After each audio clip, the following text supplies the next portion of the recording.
ಮುಖದಲ್ಲಿ ಕಾಣಿಸ್ಕೊಳ್ಳುವಂತ ಬಂಗು ಅಥವಾ ಪಿಗ್ಮೆಂಟೇಷನ್ ಅಂತ ಏನ್ ಹೇಳ್ತೀವಿ, ಇದನ್ನ ಯಾವ ರೀತಿ ರೆಡ್ಯೂಸ್ ಮಾಡ್ಕೊಳ್ಬಹುದು ಅಂತ ಸೂಪರ್ ಟಿಪ್ಸ್ ನ ಹೇಳ್ಕೊಡ್ತಾ ಇದೀನಿ. ನಮಸ್ತೆ, ನಾನು ದೀಪಾ ನಾಗೇಶ್, ಆಯುರ್ವೇದಿಕ್ ಬ್ಯೂಟಿ ಥೆರಪಿಸ್ಟ್. ಸಾಧಾರಣವಾಗಿ ಮುಂಚೆ ಎಲ್ಲ ಮೆನೋಪಾಸ್ ಟೈಮಲ್ಲಿ ಬರ್ತಿದ್ದಂತ ಈ ಬಂಗು ಇತ್ತೀಚೆಗೆ ಟೀನೇಜರ್ಸ್ ಅಲ್ಲಿ ಕೂಡ ಬರುವಂತ ಕೇಸಸ್ ತುಂಬಾ ಜಾಸ್ತಿ ಆಗಿದೆ. ಇದಕ್ಕೆ ರೀಸನ್ ಏನು ಅಂತ ಕೇಳಿದ್ರೆ ತುಂಬಾನೇ ಶಾಕ್ ಆಗ್ತೀರಾ.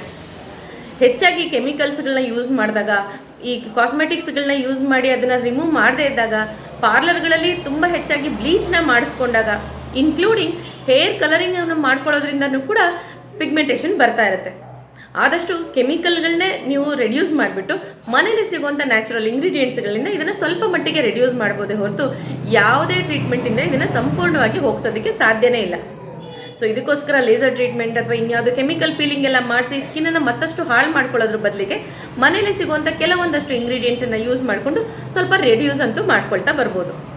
ತೆಂಗಿನಕಾಯಿ ಹಾಲು ಅಂತ ಹೇಳ್ತೀವಿ, ಅಂದರೆ ಹಸಿ ತೆಂಗಿನಕಾಯಿನ ತುರಿದಾಗ ಸ್ಕ್ವೀಸ್ ಮಾಡಿದಾಗ ಬರೋವಂಥ ತೆಂಗಿನಕಾಯಿ ಹಾಲನ್ನು ಕಾಟನ್ ಪ್ಯಾಡಲ್ಲಿ ಡಿಪ್ ಮಾಡಿ ಎಲ್ಲಿ ಪಿಗ್ಮೆಂಟೇಷನ್ ಅಥವಾ ಬಂಗು ಅಂತ ಇರುತ್ತೋ ಅದ್ರ ಮೇಲೆ ಅಪ್ಲೈ ಮಾಡಿ 30 ಮಿನಿಟ್ಸ್ ಬಿಟ್ಬಿಟ್ಟು ವಾಶ್ ಮಾಡ್ತಾ ಬನ್ನಿ. ಇದರ ಜೊತೆಗೆ ಬಾದಾಮಿನ ರೆಗ್ಯುಲರ್ ಆಗಿ ತೇದ್ಬಿಟ್ಟು ಅಥವಾ ಹಸಿ ಹಾಲಲ್ಲಿ ತೇದ್ಬಿಟ್ಟು ಆ ಪೇಸ್ಟನ್ನು ನೀವು ಪಿಗ್ಮೆಂಟೇಷನ್ ಮೇಲೆ ಅಪ್ಲೈ ಮಾಡ್ಕೊಳ್ಳೋದ್ರಿಂದ ಕೂಡ ಫಾಸ್ಟ್ ಆಗಿ ರೆಡ್ಯೂಸ್ ಮಾಡ್ತಾ ಬರ್ಬೋದು. ಮಖಾನೆ ಅಂತ ಸಿಗುತ್ತೆ, ಅಂದರೆ ಇದು ತಾವರೆ ಹೂವಿನ ಬೀಜದಿಂದ ಮಾಡಿರ್ತಾರೆ. ಈ ಮಖಾನೆನ ಕೂಡ ಸ್ವಲ್ಪ ತುಪ್ಪದಲ್ಲಿ ಹುರಿದು ಫೈನ್ ಪೌಡರ್ ಮಾಡಿ ಇಟ್ಕೊಂಡು ಅದನ್ನ ಫೇಸ್ ಪ್ಯಾಕ್ ರೀತಿ, ಅಂದರೆ ಬಿಸಿ ಹಾಲಲ್ಲಿ ಅಥವಾ ಹಾಲಿನ ಕೆನೆಯಲ್ಲಿ ಕಲಸಿ ಅದರ ಫೇಸ್ ಪ್ಯಾಕ್ ಹಾಕೊಳ್ಳೋದ್ರಿಂದ ಕೂಡ ರೆಡ್ಯೂಸ್ ಆಗ್ತಾ ಬರುತ್ತೆ.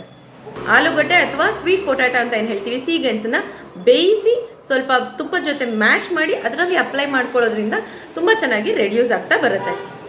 ನೆನ್ಪಿಟ್ಕೊಳ್ಳಿ, ಯಾರಿಗೆಲ್ಲ ಪಿಗ್ಮೆಂಟೇಷನ್ ಇದೆಯೋ, ಯಾವುದೇ ಏಜ್ ಗ್ರೂಪ್ ಆಗಿರ್ಬೋದು ಅಥವಾ ಯಾವುದೇ ಸ್ಕಿನ್ ಟೈಪ್ ಆದರೂ ಆಗಿರ್ಬೋದು, ಈ ಥರದವರು ಸಿಟ್ರಸ್ ಫ್ರೂಟ್ನ ಕಂಪ್ಲೀಟಾಗಿ ಅವಾಯ್ಡ್ ಮಾಡಬೇಕು ಅಪ್ಲಿಕೇಶನ್ಗೆ. ಯಾಕಂದರೆ ನಿಂಬೆ ಹಣ್ಣಿನ ಹಚ್ಚೋದು ಅಥವಾ ಮೂಸಂಬಿ ಸಿಪ್ಪೆಯಿಂದ ಅದನ್ನು ಫೇಸ್ ಪ್ಯಾಕ್ ಹಾಕೊಳ್ಳೋದು ಇದೆಲ್ಲ ಮಾಡೋದ್ರಿಂದ ಪಿಗ್ಮೆಂಟೇಷನ್ ತುಂಬ ಜಾಸ್ತಿ ಆಗುವ ಚಾನ್ಸಸ್ ಇರುತ್ತೆ. ಸೊ ಆದಷ್ಟು ಮಿಲ್ಕ್ ಆ್ಯಂಡ್ ಮಿಲ್ಕ್ ಪ್ರಾಡಕ್ಟ್ಸ್ ಅಥವಾ ಡ್ರೈ ಫ್ರೂಟ್ಸ್ದು ಫೇಸ್ ಪ್ಯಾಕ್ಗಳನ್ನ ಹಾಕೊಳ್ತಾ ಬರೋದ್ರಿಂದ ಪಿಗ್ಮೆಂಟೇಷನನ್ನು ಲೈಟ್ ಅಂತೂ ಮಾಡ್ಬೋದು, ಹೋಗ್ಸಕ್ಕಂತೂ ಸಾಧ್ಯ ಇಲ್ಲ. ಖಂಡಿತವಾಗ್ಲೂ ಈ ಎಲ್ಲ ಟಿಪ್ಸ್ಗಳನ್ನ ನೀವು ಮನೆಯಲ್ಲೇ ಫಾಲೋ ಮಾಡಿ.